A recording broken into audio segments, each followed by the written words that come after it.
Cayetano. Thank you, Mr. President. Mr. President, I just have to be clarified on some points, and this is in relation, of course, to the minority leader, the deputy minority leader, and to our former majority leader. So if I may proceed and just lay out the basis for my inquiry. The gentleman may proceed. Well, first let me start out by saying I pray for wisdom for all of us, and I ask everyone to continue to pray for wisdom for us. I also like to state before I say my inquiry, it's unfair to just blame the Senate President. 23 naman tayong senador conscious naman tayo lahat nung February 5. Nandito naman tayo, pwede naman tayo mag-object ng, nung nag-adjourn, nung final yan. So, as the minority leader said, nandyan na yan, wag na natin tignan yung nakalipas, forward na tayo, no? Second, I just want to comment dun sa mga law schools. I appreciate it, and I'm happy they're very active, and I'm happy that they have statements. But may I advise them also to be consistent? Kasi si Congressman Cardema nag-file ng impeachment laban sa Pangulo. Hindi tinanggap sa House Wala naman ako narinig na mga sinasabi na dapat ang konstitusyon masunod at dapat tinanggap ng House yan. So, of course, hindi naman trabaho ng mga law schools na in each and every impeachment case magsalita. Pero in a highly charged environment. Can you imagine, Mr. President, during the campaign, sa mismong media interviews ng top news channels natin, tatanungin yung kandidato, pag kayo nanalo, are you for or against the impeachment case? Klaro naman ang sagot dun Ang sagot dun, hindi kami pwede mag-comment kasi magiging judge kami. Pero hindi. Sinagot pa rin ng mga kandidato at tinanong pa rin ng media. Pero kung konstitusyon ang masusunod, ang sagot dun iisa lang, mag-o-oath kami, dapat neutral kami. Kaya lang eleksyon Kasi masama naman talaga timing ng pagka-file nito magpa-file ka during the campaign. That's the reality there. Kaya nga sa US, pagka-jury system, pwede mo i-sequester yung jury Papayag ba tayo nung February na i-sequester tayong 23? Na ikukulong tayo at hindi tayo makikinig sa kahit anong media at i-determine natin ito? Maybe may papayag sa atin, meron hindi. But wag na tayo magsisihan. So I'll go to my question. So maybe that's why Shakespeare said, if you want justice, first kill all the lawyers. Diba? Kasi nga labanan ng mga abogado to, pero hindi ibig sabihin na wala silang mga personal na bias nila. Mahirap magsalita dito na insulto sa lahat ng Pilipino to, eto ang gusto ng taong bayan. Ang daming lugar sa buong Pilipinas yung Duterte nanalo ang kampanya nila, wag ituloy yung impeachment So, sasabihin ko ba na yun ang will ng tao? Pero kung titingnan ko naman lahat ng comments ngayon sa Facebook, sa SOCMED, gusto naman ituloy. Pati si Vice President Sara, sabi niya, I want to be held accountable. So siya yung ba sabihin ko, yan ang gusto ng taong bayan. Napakahirap po nung sitwasyon natin. That's why we need wisdom. But first question ko po, prejudicial question. Ano bang rules ang unang masusunod? Rules ng Senate o rules ng impeachment? Bakit to importante at bakit to prejudicial question? Tinitignan ko po kaninang umaga yung comment, allegedly, hindi ko sure, wala naman nakalagay doon na siguradong totoo yun, but meron pong comment ang defense team ni Vice President Sara Duterte. Correct me if I'm wrong, Senator Bato, Senator Bongo, my good friend, my brother, Senator Robin, kasi hindi ko alam kung official yon. To paraphrase, ang sabi nila, hindi magandang mag-comment sila, but they'd like to reiterate na tingin nila labag sa konstitusyon yung impeachment complaint na to dahil ito'y pang-apat at lumalabag to sa isang complaint sa isang taon. Okay. Kung yun ang stand nila, sino po ang hihimay sa issue na yan? Ang plenary ba under the Senate rules? Or yung impeachment court under the impeachment rules? Bakit ko po ito sinasabi? Kung may pinadalang bill ngayon yung House of Representatives, halimbawa dyan sa 200 pesos, at second reading pa lang halimbawa siya, pag ni-refer natin sa Committee on Rules natin yan, magbabaycam na ba kagad tayo o sasabihin natin, sandali lang, second reading pa lang sila, kailangan mo ng third reading pa lang. Ang sinasabi sa akin ni Senator Villanueva ngayon, pinadala lahat ng records except for the bill that they passed. So we cannot act on the 200 peso minimum wage, additional sa minimum wage. But that's my point, Mr. President. Sino po magde-decide? Tayo po ba as senators o tayo as senator judges? Kung nilabag ang konstitusyon doon. And doon naman ako sumasang-ayon sa mga law schools. Let's proceed. Let's look at it. But yun na nga ang question. Yung complaint ba is firm, legal, according to Constitution, or may constitutional infirmity ito? My last question is just a question of logic. Nag-move yung ating minority leader na to convene na as a impeachment court. Yung ating deputy, sabi niya, hindi na kailangan magbotohan. Eh, pag nag-move ka, may botohan. So, sino masusunod sa dalawa? Why do I say this? I'm saying it not because it's funny that one will move and then kailangang magbotohan, then the other one will move na magbotohan. Eh, kung matalo botohan, eh, sabi niya, hindi kailangan ng botohan eh. I say this for a simple practical reality. When you say the Senate, it is composed of 24 or in this case, 23 senators. So pag sinabi mong gumalaw ang Senado, ibig sabihin po, either walang nag-object or may botohan at yung majority masusunod. I cannot say right now, like Senator Villanueva, that I'm 100% in agreement with Senator Coco and Senator Risa. I can tell you I'm in agreement with certain things they've said. For example, Mr. President, it's our constitutional duty. Kailangan mag-proceed. We should have done it earlier. But again, I won't blame you. I won't blame them. I'll blame myself. I could have written you a letter. I could have said na February, mag-ano na tayo. But let me just explain that one point. Why didn't I write you a letter, Mr. President? Kasi pag Pangulo yung ini-impeach, every single day na nandyan, kung totoo ang allegation sa Presidente, we all suffer. The country suffers, our institution suffers, accountability suffers. Pero pag Vice President, especially ngayon, hindi naman siya binigyan ng ibang trabaho eh.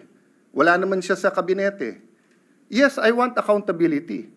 Pero between today and Wednesday, I'd rather pass yung Konektadong Pinoy at saka yung e-government at lahat ng ibang bills na nakapending dyan.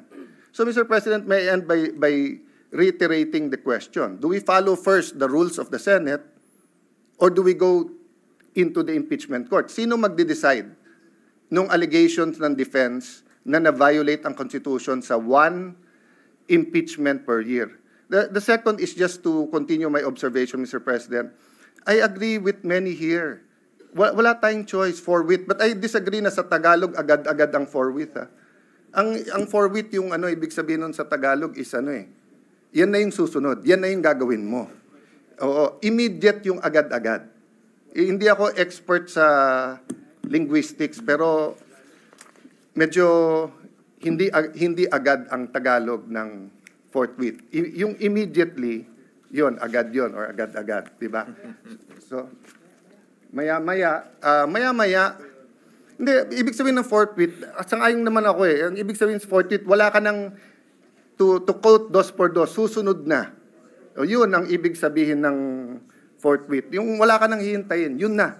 Kaya agree ako sa inyo na kailangan talakayin natin yung impeachment complaint. Pero gusto kong iklaro, sa tama o sa mali, botohan ang mangyayari sa atin. Hindi pwede pong bumoto yung 15 na hindi magko-convene yung impeachment. Tapos siyam kami o 8 tayong magpapakita doon na naka-robe. Kasi sinabi ng 15, hindi magko-convene eh. Anong pwedeng gawin? Pupunta ka ng Supreme Court, uutusan tayo ngayon ng Supreme Court. Yun ang legal system natin, Mr. President. So sana tama desisyon natin para hindi na tayo maghintay na utusan pa tayo ng Supreme Court. Pero yung sabihin na walang botohan dito, I agree with the spirit nung sinasabi ni Senator Risa na dapat wala na. But the practical reality is that you have one senator who asked for a vote. We have to vote and the majority will follow. But yun nga, Mr. President, reiterate ko lang yung tanong ko. So dito po sa one-year rule, sino po magde-decide niya? Is it the Senate sitting as legislator, so rules muna ng Senate? Or is it the impeachment court? Because if it is the Senate, we cannot yet convene as an impeachment court because we haven't tackled that issue. But if it is the impeachment court, then we can go, and that's the first issue that we will have to tackle, whether it is a valid complaint. No? At tinatanong ko lawyers ko, hati din po eh. Sabi nung kalahati, hindi, dapat yung Senate kasi it's treated like any other legislative matter. Titignan muna natin kung tama yung pagka-transmit sa atin. Eh malay mo, transmit sa atin, nahack pala. Hindi pala galing sa House of Representatives. That might sound like a silly example, but it is. It is possible. That's why we have to look at it. Thank you, Mr. President. Before the chair responds, chair would like to afford the opportunity to the other members who would want to add to the discussion and the knowledge being imparted regarding the subject matter at hand. Mr. President, Senator De La Rosa is seeking Senator De La Rosa was earlier raising his hand but gave way to Senators Villanueva and Cayetano. What is the pleasure of the Honorable De La Rosa, sir? Thank you, Mr. President. Mr. President, according to Senator Cayetano, ito'y labanan ng mga abogado.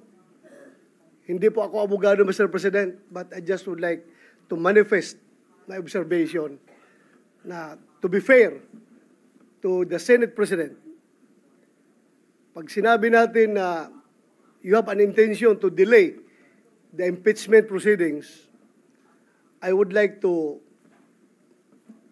state for the record, Mr. President, na 1 month ago pa, pinagawan muna kami ng robe, Mr. President.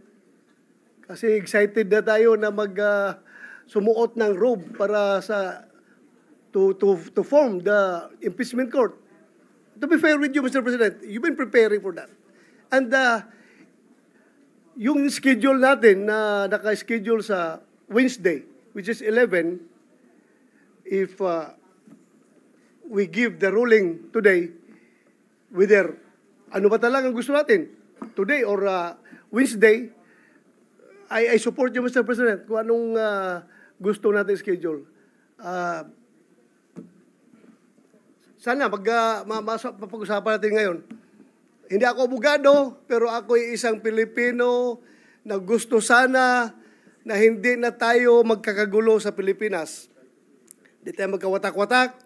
At yung mga nagyayabang dyan, na sabi nila, gusto daw ng taong bayan, na ito ay talagang magkakaroon na kagad ng impeachment, taong bayan, ginagamit.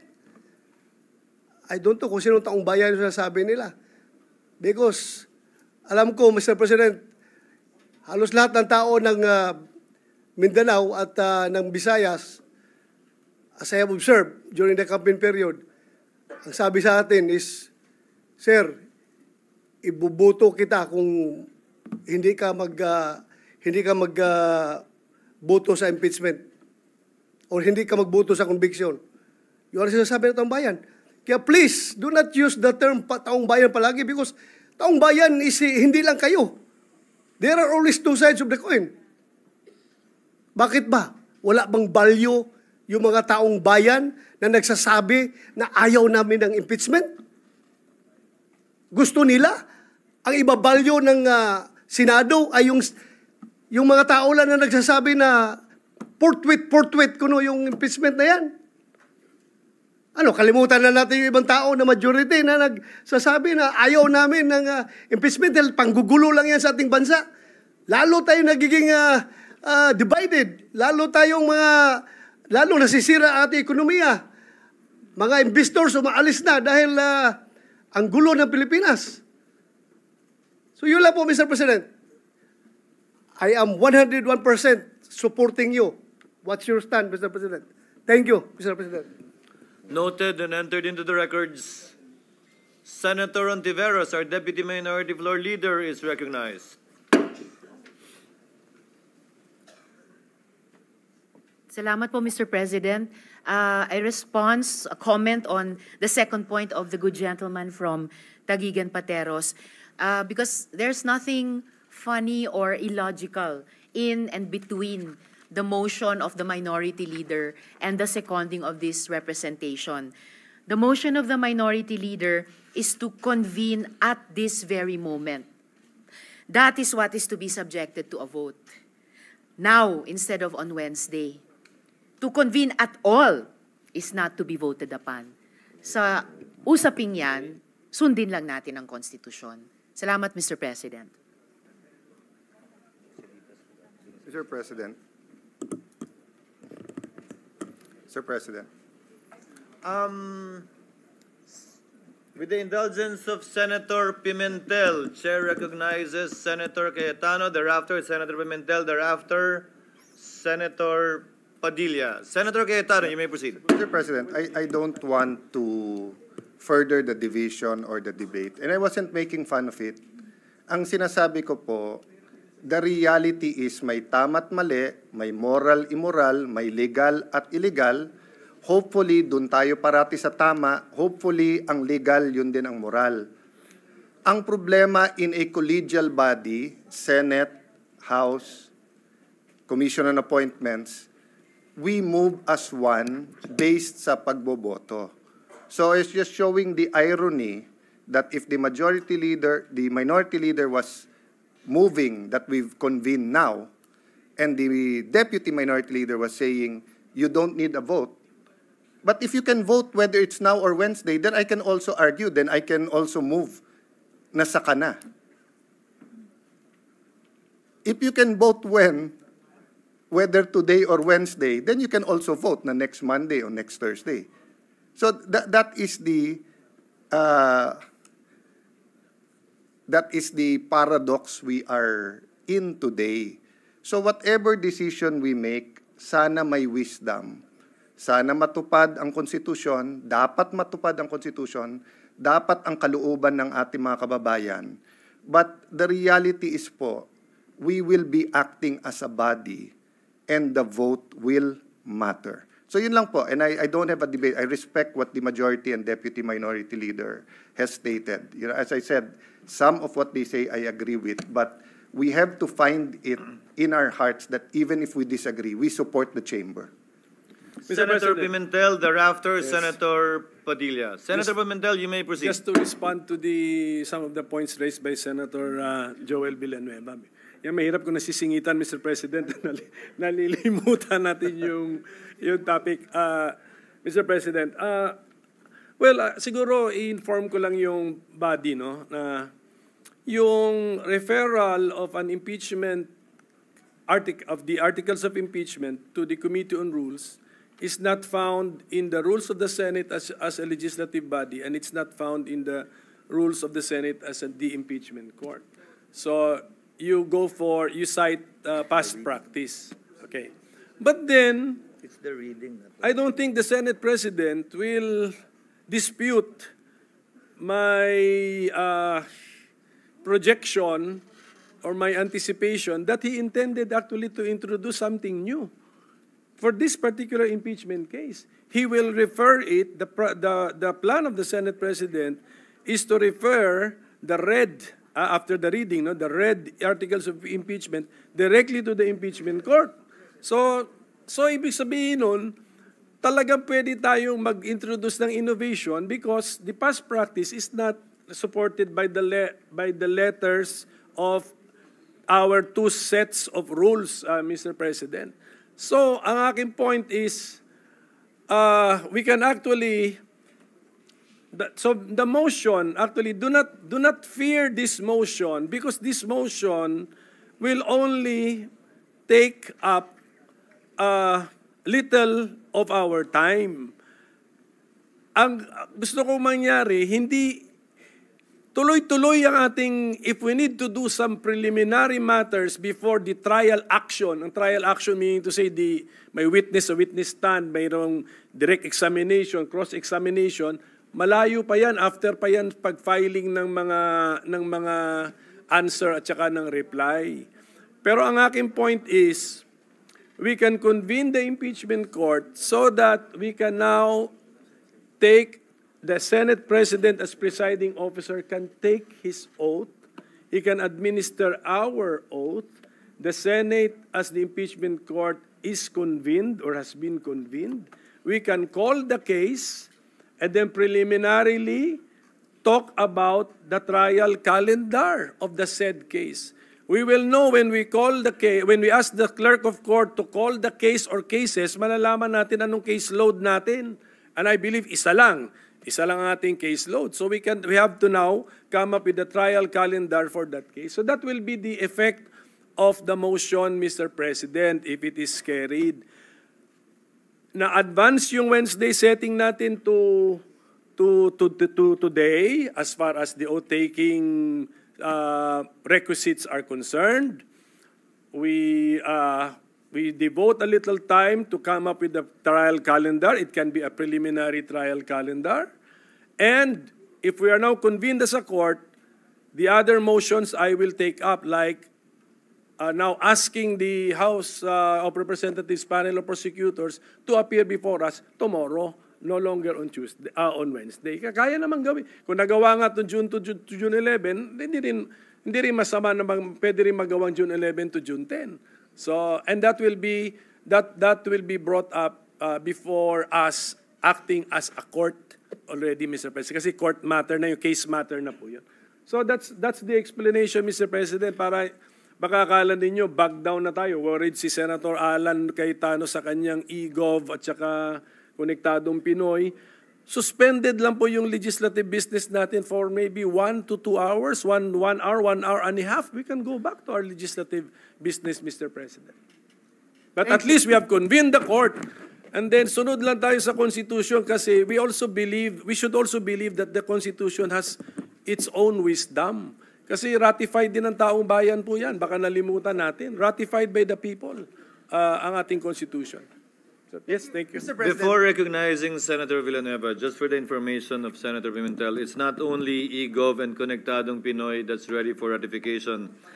Ready for ratification would also include the virology bill, the expanded Philippine Science High School system, and the 99-year lease bill. Just for the record. I think, Mr. President, since I still have the floor, I think last session day natin, we suspended, we adjourned at close to midnight. So it doesn't matter. The first session day, we yes, also nearly midnight. 1 hour to 2 hours devoted for the impeachment court, I don't think will harm us, Mr. President. With the permission of Senator Villanueva, Senator Padilla had earlier, on this point. Because in relation to what the minority leader with the stated. indulgence of Senator Just Padilla. very quick, Mr. President, in relation to the statements made by our minority floor leader. Senator Villanueva may Mr. proceed. President, let me put on record also, Mr. President, that I welcome innovation. I welcome what do you call that, Mr. President, when we will no longer refer it to the Committee on Rules and ask perhaps one of the prosecutors to read the articles of impeachment and all the cases thereon. I don't have problems with that, Mr. President. And again, as mentioned earlier, I agree, Mr. President, that we need to convene as soon as possible the impeachment court. But my only question, Mr. President, is if we are not violating our rules because, Mr. President, hindi na ho ba importante na maglabas po kayo ng notice? Hindi ho ba yun ang dahilan kung bakit kayo sumulat na i-schedule nung June 2, tapos ngayon June 11, tapos ngayon magbabago po tayo? Hindi na ho ba kailangan yun? And if it is not, Mr. President, then I will vote for it, Mr. President. I will go with then that's the reason why I'm clarifying all these issues, Mr. President. Kung hindi na kailangan magbigay ng notes, because at the end of the day, we wanted to protect and give importance to due process, Mr. President. That's all I'm saying, Mr. President. We don't want any legal infirmities, Mr. President, along the way. And I know that once we convene as an impeachment court, marami pa ho tayong mapag-uusapan ng mga issues. Maraming salamat, Ginoong Pangulo. Thank you, Senator Robin Padilla, for yielding the floor to this representation. Thank you. With the indulgence of Senator Pimentel, Chair would now like to recognize Senator Padilla. You may proceed, sir. Maraming salamat po, Ginoong Pangulo. Katulad po ng sinabi ni Senator Joel Villanueva, Ako po ay hindi po ako abogado, katulad po ni Senator Bato. Pero sa maikling panahon ko po dito, lagi natin binubuksan ang ating rules. At yan po ang unang-unang dinala sa akin nung ako po ay nanalong senador at ako po ay pinuntahan ng sekretariat. Ang una pong binigay sa akin ay yung rules. Napaka-importante ng rules. Yan po ang unang-una talagang isinaksak sa aking ulo. At bukod po doon, tradisyon. May tradisyon dito na kailangan susundin mo, lalo ka na neophyte. Ngayon, ang tanong ko po, sa dalawang nangyaring impeachment, yan po ay kay Pangulong Estrada at kay Chief Justice Corona. Lagi pong dinadala doon sa Committee ng Rules. At yan po ay inaasahan natin sa pagkakataong ito na doon uli makarating. At hindi naman din po ako kumokontra, katulad din po ni Senator Villanueva, kung meron po tayo mga gustong baguhin, bakit naman po ako kokontra? Dahil yan nga po ang gusto ko, yan ang aking tagline, pagbabago. Pero hindi naman po siguro dapat sa oras na ito. Bakit naman sa oras na ito tayo gagawa ng isang bagay na katulad din po ng sinabi ni Senator Bato de la Rosa, talaga po bang tayo ay gusto nating magkahiwa-hiwalay na talaga? Yung po bang bansa natin talaga gusto na nating gutay-gutayin? Kung meron po tayong gustong baguhin, hindi po dapat siguro yan sa oras na ito, sa panahon na ito, at sa pagkakataon na ito. At katulad din po ng sinabi ko, lagi ko pong sinasabi, paulit-ulit, hindi po ako abogado. Ako po ay madalas akusado. Ako po ay ex-convict. Kaya ako po ay sanay sa korte. Ako po ay laging humaharap sa korte. Lahat po ng mga proceeding ng korte na abutan ko na hanggang po sa pakakakulong. Kailangan po siguro maipaintindi po natin sa lahat na due process. Kailangan dumaan po tayo sa due process. Hindi po tayo pwedeng palundag-lundag. Yun lamang po. Maraming salamat po, Ginoong Pangulo. Thank you, Senator Padilla. Senator, what is the pleasure of the Honorable Ejercito? Yes, Mr. President, just like to second the motion of You may proceed, sir. the parliamentary inquiry, Mr. President. Doon po sa punto na niraise po ni Senator Villanueva regarding at present the rules on impeachment trials, the Senate has the duty to inform the House of Representatives that we are ready to receive the prosecutors. My inquiry is that in case we act on the motion of the minority, that we proceed immediately. Are we obliged, as a body, as a Senate, obliged to issue new sets of notices? Yun lang po ang inquiry ko, Mr. President, because from what I gathered, that it's our duty to inform the House that we are ready to receive the prosecutors, and likewise, probably the Vice President as the accused in this case, Mr. President. Mr. President. What is Majority Floor Leader? Mr. President, before we recognize the distinguished minority leader, perhaps to rephrase again. No, maybe to respond, to help our colleague, Mr. President. I don't think we're there yet. I think Majority Senator Leader, we're still Senator in the JB period of I debate. think soliciting some information, Mr. President. I yield, Mr. President. So can we? The Minority Yes, Leader yes. may proceed. So this is my interpretation of Rule 1, Mr. President. Ang pinaka-importante rito is the communication from the Senate to the House that the Senate has taken proper order of the impeachment case that you have filed. Yung mga detalye as to when na-adjust, yung original nga niya na June 2, na-adjust niya to June 11 in a subsequent communication. So my point is, if we convene as a court now, and then as a court we agree to advance their appearance before us to tomorrow, we just also communicate. But you can also you can also disagree and that maintain the appearance sa Wednesday. But the point is, my motion is to convene as a court now. We take our oaths now. The impeachment court has been convened. This is more in keeping with the spirit of the Constitution na ang aksyon agad. Tapos pala, balikan ko na lang yung issue kanina just for the record kasi yung pagtagalog ko or yung pagka-Filipino ko sa provision na English na nasa Constitution, dun yung sa official Filipino version. Ang sinabi dun, sunod agad. So do not dispute na hindi ang katumbas ng forthwith sa Filipino ay hindi agad. Agad nga yung nasa official version. So hindi na ako mas marunong sa mga nag-translate po ng Constitution sa Filipino, sa wikang Filipino. So I hope this will help our colleague, my explanation will help our colleague when he makes his decision on the pending motion.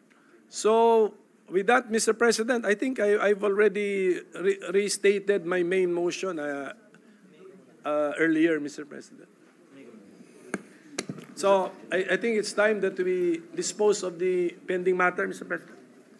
Mr. President, Senator Zubiri. What is the pleasure of the Honorable Zubiri? Just add to the discussion. Thank you, Mr. President. Mr. President, just to add to the discussions, because the Senate right now is under extreme pressure. All eyes are on us, Your Honors. And each Congress, each Senate has stood up to many of these challenges. On my time, it was the fake People's Initiative that we defeated. Now it's about the impeachment of our Vice President. So we must act in accordance to our rules and traditions and precedent. Many sides have been spoken and explained.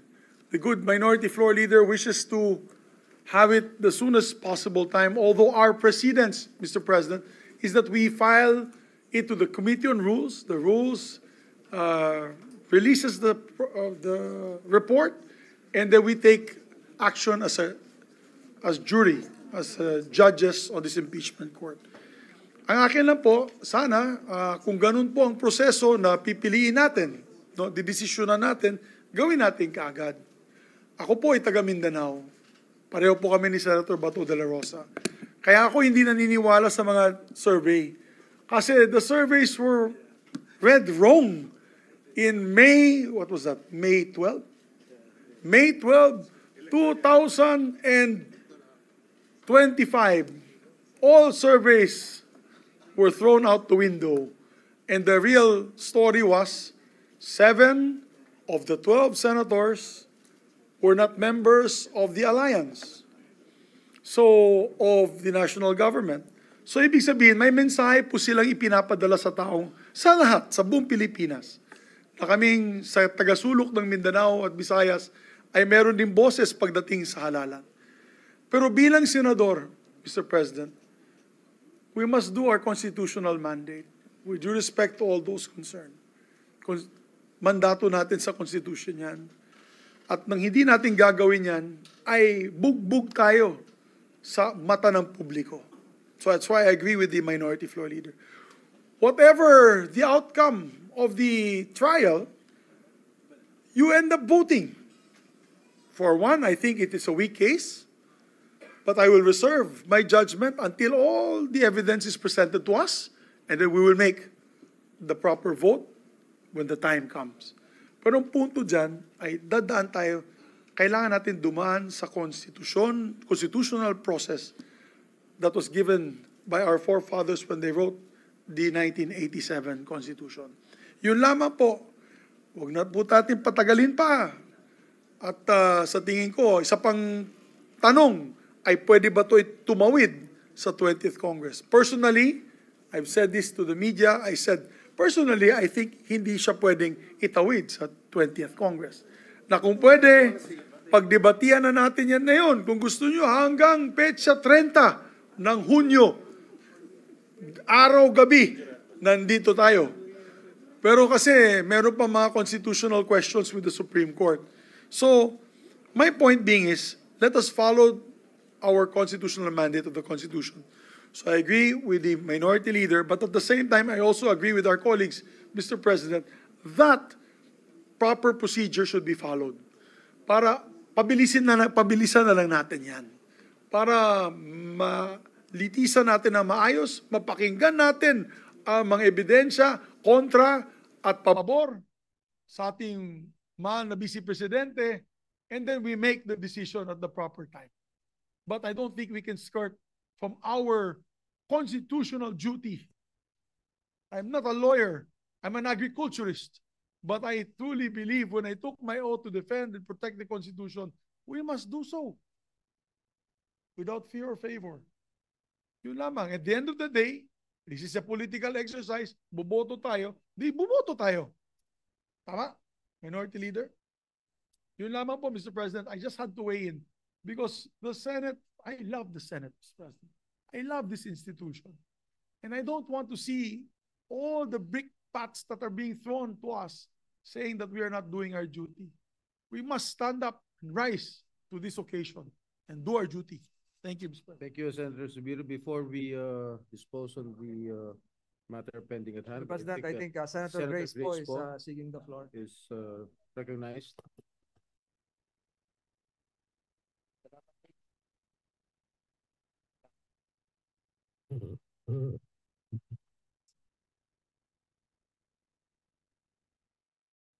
Mr. President, it's really, I think, beneficial for all of us to have heard also the opinions and also the research of our colleagues, particularly what was mentioned by both Senator Coco and Senator Risa, na it doesn't really matter what our personal opinions are with regards to the issue. What we are really trying to follow right now is what our mandate is, which is to actually make sure that we exercise this right to hear the cases on both sides. Eh, hindi pa na nga natin naririnig yung mga kaso dahil hindi pa nga napepresenta. Hindi tayo makakagawa ng mga desisyon ukol dyan. At saka kami rin po, hindi na rin kami aabot doon sa punto kung saan magkakaroon ng desisyon. Pero naniniwala ako na ito nga ay ating responsibilidad na dinggin. Ngayon, ang tanong ko lang, kasi sinasabi palagi, no, alam naman natin, abogado si Minority Leader Coco Pimentel, na sinasabi niya, we cannot exactly say that this is the same as the rules of the court, because this is also a political exercise.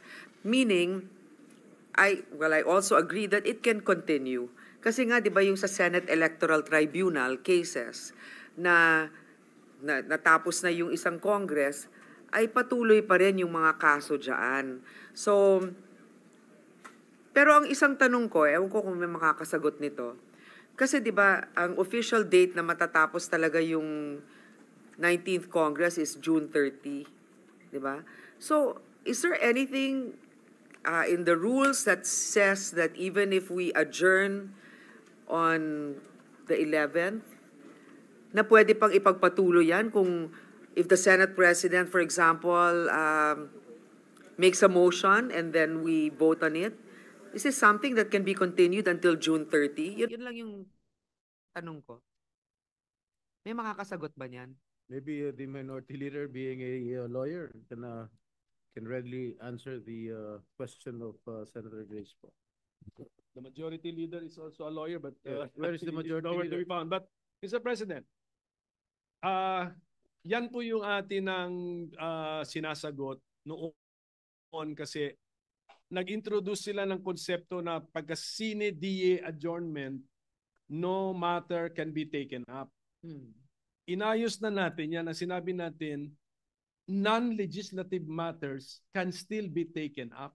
Kaya meron mga hearing. Yes, up to, hindi that, non-legislative na, kasi ang hearing, ang committee hearings, legislative pa rin yun. So a non-legislative matter can still be taken up. Pero may hangganan, up to, may hangganan yung kami, for example, na end of term, hanggang 12 noon of June 30 lang kami, 2025, pwede mag-participate sa non-legislative matters because our terms are ending or have ended. No, so, exactly my point. So, you can still participate because it's a political exercise, not necessarily legislative, Yes. hanggang June 30. 12 noon. Kami po mag-graduate na. Opo. Okay. Eh, paano yung mga hindi mag-graduate? Well, no problem. Tuloy-tuloy. Mr. President. Because at a minute after 12 noon, actually, or a split second after 12 noon, the newly elected senators are joining you. Yung mga hindi gagraduate, they have by force of law joined the remaining 12 senators. So, pwedeng tuloy-tuloy. In my opinion, yes, pwedeng tuloy. Hindi, pero paano ngayon? Kasi, di ba, mag-a-adjourn tayo sinadye on the 11th, right? So, ibig sabihin, wala nang mga hearings din nun kasi legislative matter yon. The committee hearings pursuant to bills and resolutions, yes. Wala na po. How about investigations? Wala na po. Wala na talaga. Wala na. Okay. So, that's just a clarification I wanted to make. Kasi minsan, pag nagkakaroon tayo ng break, di ba? Break tayo, pero tuloy pa rin yung mga hearings. Kasi, basically, that's still a whole term eh. Tuloy-tuloy pa rin yun. So dito, in this case, sinidya tayo, no more legislative matters, but others can be tackled. Yes, there have been Supreme Court cases ruling that the non-legislative function of the Senate continues even after the sine die adjournment of the Senate as a legislative body. Okay, I guess this is something that we need to be... maybe the majority leader can clarify. Just to put some meat to what the minority leader is talking about. I am not a lawyer, but as a student of history, the impeachment court is sui generis, a class of its own, and as mentioned by the minority leader a while ago, the Supreme Court decision, Pimentel Jr. versus Joint Congress, Mr. President, napakaklaro po doon that the adjournment does not necessarily affect its non-legislative functions. Doon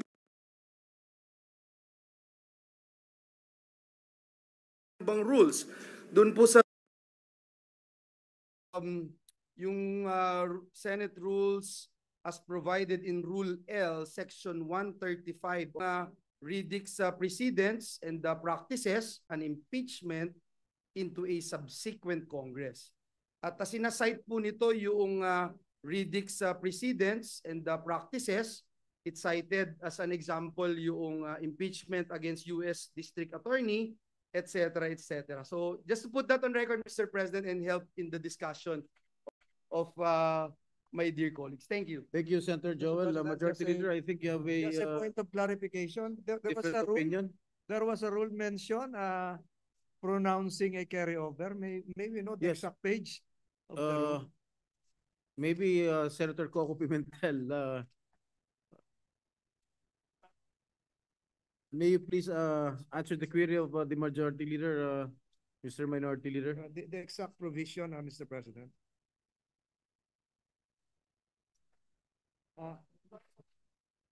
Maybe not the exact provision because I've been scrutinizing this for the last several days. Are you referring to the rules of the Senate? That would allow As mentioned earlier, Mr. President, yung suppletory, Mr. President, yung redicts precedents and practices. Yun po yung binanggit natin. Yes, which is suppletory to the Senate rules as provided in Rule L, Section 135, Mr. President. Thank you. Just a quick retort, Mr. President. If with the permission of Senator Grace Poe, still has the floor.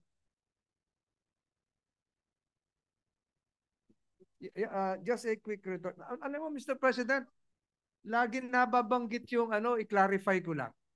Matagal ko nang gusto itong i-clarify ito. Meron daw mga Supreme Court decision. Ko nang gusto itong i-clarify ito. Meron daw mga Supreme Court decisions na sinasabi pwedeng ituloy yung non-legislative functions. Binabanggit yung Pimentel versus the Pimentel case, National Board of Canvassers. Meron pang binabanggit yung I think Francisco. Mr. President, let me just clarify this. For the sake of academic and scholarly good atmosphere for law students and members of the bar as well. Alam niyo po, yung mga binabanggit na non-legislative functions, wherein the Supreme Court allowed the continuation way beyond the period of or the lifespan of a Congress, refers to a periodically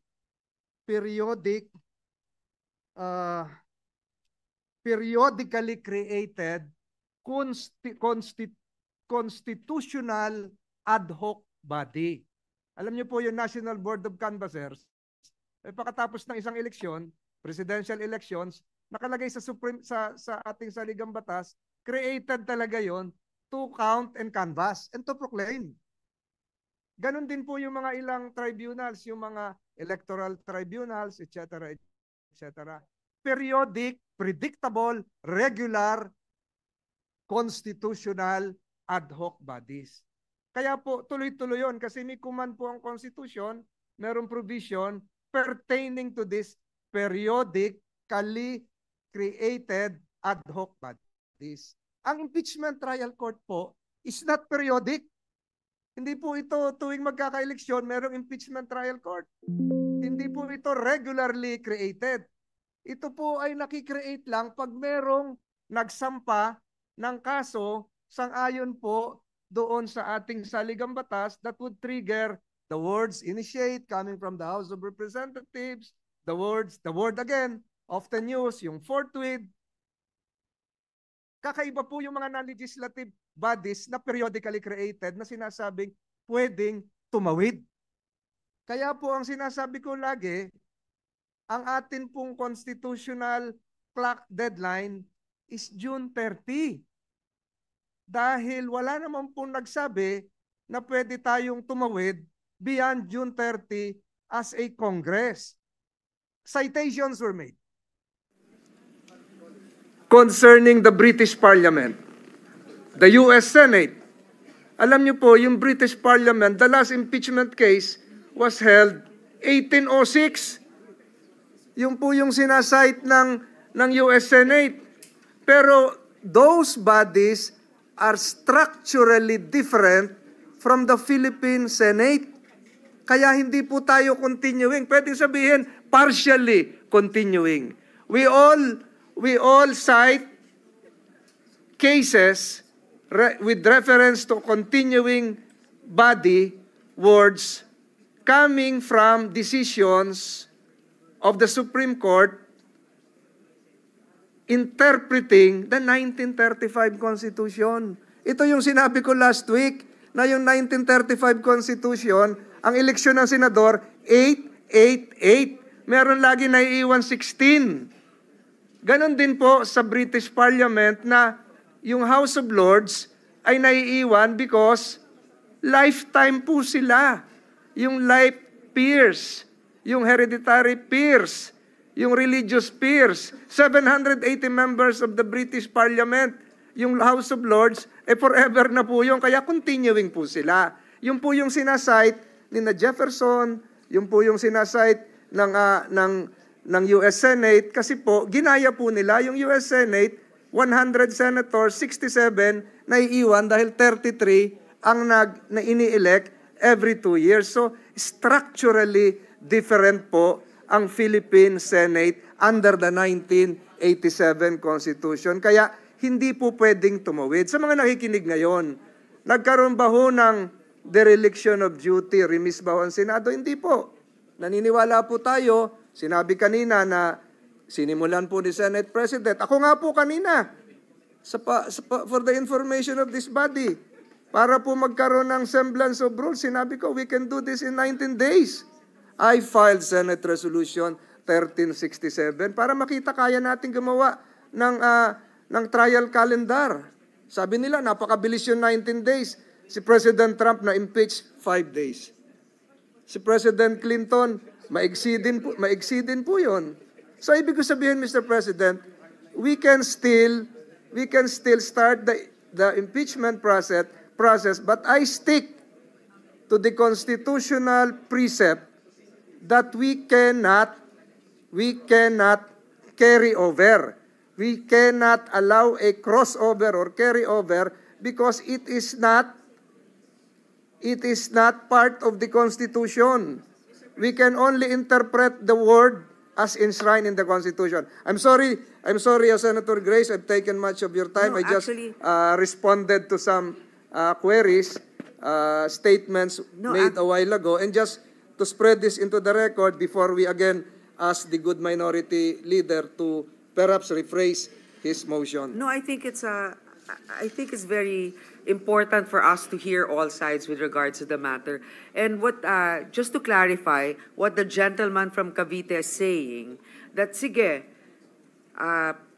dinggin natin ito hanggang 30th ng June, pwede. Huwag lang tayo lalagpas doon sapagkat hindi na pwede. Correct. Okay, ngayon, ito yung tanong ko. Yung sa respondent, meron siyang apparently 10 days para sumagot, di ba?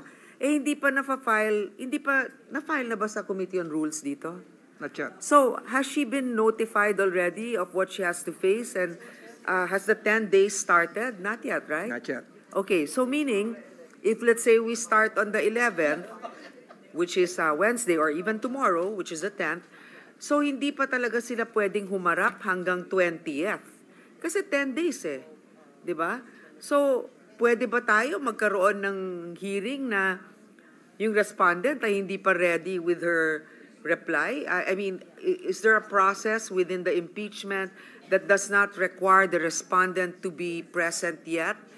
It's just a presentation of, evidence. I mean, this is just a parliamentary query. Meron po kasi magko-constitute nga as an impeachment court at manunumpa. Manunumpa yung Senate President as the presiding officer of the trial court. Manunumpa rin po lahat tayo. So hanggang panunumpa as members lang. of the... How about the presentation of evidence? Pwede ba? Wala pa ho. Yung presentation ng articles of impeachment to be done by the panel of prosecutors. Yung susunod-sunod, pag nagkaroon na ng joinder of issues after the submission of the answer, doon na po matitrigger po yung iba. Yung prosecution has the right to reply. Oo. Tapos sunod-sunod na po yun. So ang ibig sabihin, after the swearing in and then reading of the articles of impeachment, may break ng 10 days. Kasi ihintayin pa natin yung sagot Correct. Okay, so wala din namang mangyayari. So, what the gentleman is saying na pwede natin to stretch until the end, hindi rin kasi 10 days na lang din ang matitira from let's say the 10th until the 30th. 10th, 20th, 21st to 30th. 21. I filed 20 days. Yes. 20 days. So 20 days. I filed an indicative calendar just to show Mr. President na sa taong bayan na hindi naman natin nakaligtaan yung ating trabaho. Pero tama. Pero iniwan nating nakatiwangwang. Tama. But the actual discussions can't begin until after the earliest, the 21st. 'Di ba? Kasi wala pang response. Yun lang. Correct po 'yon, pero yung sa yung submission of trial briefs June 22, etc. until the rendition of a verdict, Mr. President. Pwede ba 'yon parang budget, yung wala nang matutulog para lang tapusin 'yon? Siguro po kung with the cooperation and physical. Kung papayag po kayo, kung papayag din po ang prosecutors. No, but kasi I'm also of the opinion, okay? Well, first of all, we cannot make judgments right now. Yeah. And I feel that it is the right of the respondent to be able to defend herself. Correct. And in fact, we can never say whether guilty or not kasi di pa nga natin alam Correct. And the respondent herself is saying na give her a chance also to be able to confront. I mean, she's confident about it. But I agree with the minority leader that kung yung Senate Electoral Tribunal, which is actually, of national interest, but maybe not as much as this one, na itatawid natin for other congresses, and even in the U.S., natatawid din yung impeachment to the next Congress. I know what you're saying. There's no term limit in the U.S., pero I think, again, may mga nakausap akong members of who served before in the Supreme Court. This is a political exercise. It's not... I guess it's not bound by very strict rules of court. So, yun lang. But we appreciate what the minority leader is also raising because nga naman, I mean, these are two schools of thought, but we are all in agreement here that we cannot make judgments at this point, but we have to definitely hear it. Thank you. We totally agree. Mr. President, the good Deputy Minority Leader is seeking the floor. I move that she be recognized. With the permission of Senator Ontiveros, Senators Estrada and Gatchalian also raised their hand to be recognized, and they haven't been heard. Will the lady kindly yield to them? I apologize, Mr. President. Senator Gatchalian raised his hand first. I move that he be recognized with the permission of Senator Ontiveros. Senator Gatchalian is recognized. What is your pleasure, sir? Actually, Mr. President, I would be more than happy to yield to our good Deputy Minority Leader, Mr. President. Go ahead. That being the case, the Honorable Ontiveros is recognized. You may proceed, ma'am. Salamat, Mr. President, at salamat sa good gentleman from Valenzuela. Paalala ko lang po yung motion ng Minority Leader ay to convene at this very moment. At gusto kong ibalik sana yung atensyon ng lahat doon. Pero dun sa sinabi na rin naman ni Majority Leader, binanggit nila yung ilang mga kaso na dinesisyon na ng Korte Suprema, and these are Chavez versus Judicial and Bar Council at saka Pimentel Jr. versus Joint Committee of Congress, kung saan sinabi lang naman ng Korte Suprema dun sa una that impeachment is a non-legislative function of the Senate. At dun sa pangalawa, that non-legislative functions of the Senate are not affected by the shift between Congresses. Hindi po nag-distinguish ang Korte Suprema sa sinasabing periodic at saka non-periodic functions. Basta sinabi niya non-periodic functions tulad ng impeachment, na ito non-legislative functions ng Senado at ang mga ito ay hindi apektado sa shift between Congresses. Pero yun na nga po, yan ay isang desisyon na pwede nating kunin at a later point in the impeachment trial. Ang unang gusto lamang i-activate ng motion ng Minority Leader ay sa pamamagitan nga ng motion niya to convene at this very moment. And bago ko tapusin itong intervention, Mr. President, at ibalik nga sa motion ng Minority Leader, quick comment lang dun sa ni-raise ng good gentleman from Davao dahil nakabalik na rin sila sa floor tungkol po sa kagustuhan ng Pilipino, no, at iba pa dito sa usapin ng impeachment trial.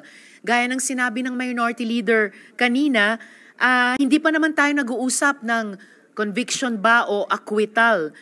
Pinag-uusapan pa lang natin yung pag-convene ng impeachment court. Kaya ano yung masamang maidudulot ng panunumpa natin. At ito, kailangan nating desisyonan. Yes, alang-alang sa taong bayan, lahat po tayo ay mayroong hindi lang karapatan pero responsibilidad, pag-isipan at pag-usapan ang taong bayan. So lastly, again, Mr. President, ibalik ko lang dun sa motion ng Minority Leader, which is simply and importantly to convene at this very moment. Salamat, Mr. President.